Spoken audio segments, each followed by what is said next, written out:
Okay, some of you are gonna think I'm crazy for this. I don't care. This is gonna be helpful for you if you're willing to listen and put it into place. I'm making my lunch right now, and I am cutting chicken off of drumsticks to put on my salad and realizing this is not worth my time.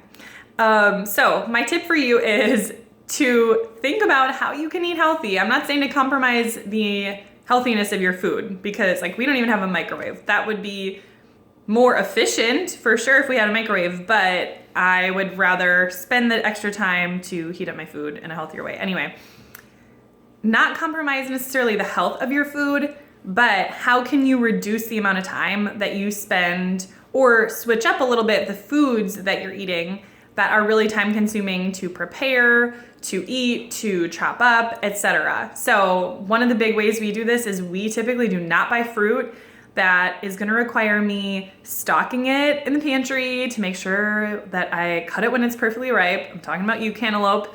And then spending like 20 minutes to cut it up. Again, cantaloupe, pineapple, etc. I mean, I'm not saying I never eat those things, but usually I eat them if someone else cuts them up for me, like at a restaurant or something. It is just not worth, when I think about my time, and this is probably true for you. I know this might sound crazy, like, okay, Diana, everyone has time to cut up a pineapple or whatever. Like, I'm not gonna stop cutting up pineapple, but you spend a decent amount of time on that. I just spent a chunk of time getting that meat off the bone so that I could eat it. I could have eaten it with my fingers. It still would have taken a lot longer than like a different type of chicken or meat.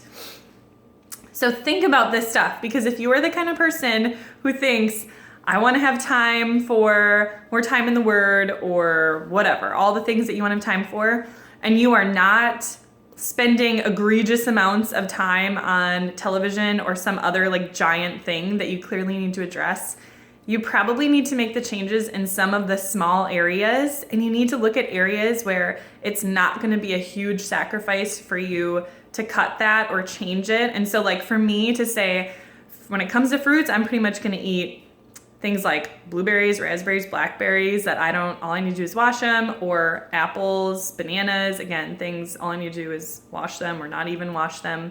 I'm just not gonna really eat pineapple, cantaloupe, stuff like that, watermelon on a regular basis. For me to make that sacrifice, number one, it's not like really compromising my health. I do try to eat those like novelty fruits when I'm other places, because I know that I don't eat them at home, but it's really not compromising my health, and it's not like decreasing the quality of my life to not eat those things regularly, but it saves me that time. And that sounds crazy, but you have to look at some of those areas if you really want to live intentionally and you want to make time for this stuff, because there is a good amount of time in your week, but there is not an endless amount of time. And if you are a woman living in 2018 America and you have a business, or you have kids, or you have a husband, or you have a house, like, you gotta care about this stuff if you wanna fit in the best thing. So that's my thing for today. You're welcome. Give up pineapple and chopping up salads, millions of ingredients for salads, and chicken drumsticks and whatever, and you will have magical amounts of time.